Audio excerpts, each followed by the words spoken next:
Hello, I just want to continue some stories about the Baltimore Ravens. I hope you've been following me with my other stories. It's all about God. God speaking. It's just a remarkable journey with God. He's gifted me with just a clear understanding of hearing His voice. And I hope you understand from the other videos how God led me to the Super Bowl. I became friends with the head coach, John Harbaugh. He allowed me to come to camp. But I want to tell you, this is one of the most remarkable stories that I've ever experienced in my life concerning God speaking. It had to do with Terrell Suggs. He's probably the leader of the Ravens. He's like the face of the team. It was. I'm going to try to explain the best way I can and go slow with what actually happened and how God spoke words, specific words, into through me to Him. And I'm going to probably break it up in two parts, and I'll start with this, the first part. And again, this is one of the most remarkable stories in my life, how God spoke so clearly and showed me clearly things about Terrell Suggs. It was 3 days before the opening day for 2015. I was at camp.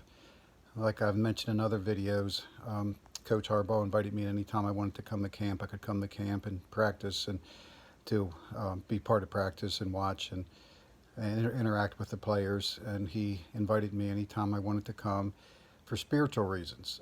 Pray with them, just encourage them in the Word and challenge them in the things of God. So that's the kind of relationship I had with the head coach.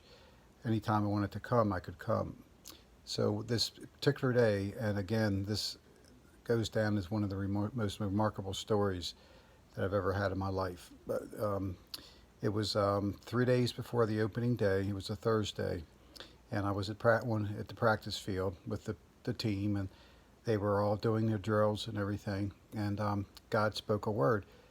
He's told me to go to Terrell Suggs, and that he wanted me to speak to Suggs, and that the Lord would speak through me. Just imagine, here we are, practice. All the players, coaches are organizing practice, and it's only a couple of days for opening day of 2015. It was fun, and I enjoyed it. But when the Lord told me to go speak with Him, it was like, okay, Lord.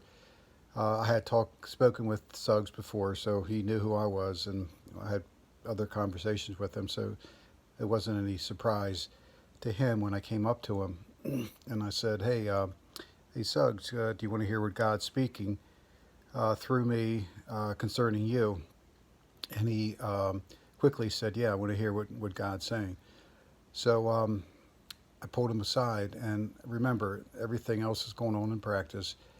Suggs is the kind of guy that he kind of, if he wants to take a break, he could take a break. He's been around long enough. He's a veteran, and he doesn't have to participate in all the drills. So he felt the liberty to speak with me, because he knew that when I spoke, it was something concerning the Lord. So just imagine, it was almost like an IMAX movie.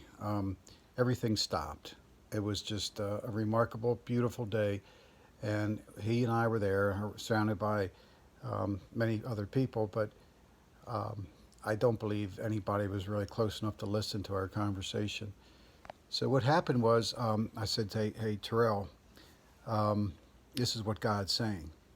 And I said, God took me and showed me your past, and He showed me people. He gave me names of people. And I mentioned the names of people that he knew in high school, and his pastor in high school. And the only reason I knew it was because of God. And then God spoke these facts to me. And right now it's getting around 5 minutes. I don't want to prolong this video anymore, but I'll pick it up in part two. You'll really want to watch part two. It's one of the most unbelievable stories you ever hear in your life. So for now, I'm just going to sign off and just be looking to part two in relations to as it relates to Terrell Suggs. So God bless you. Talk to you later.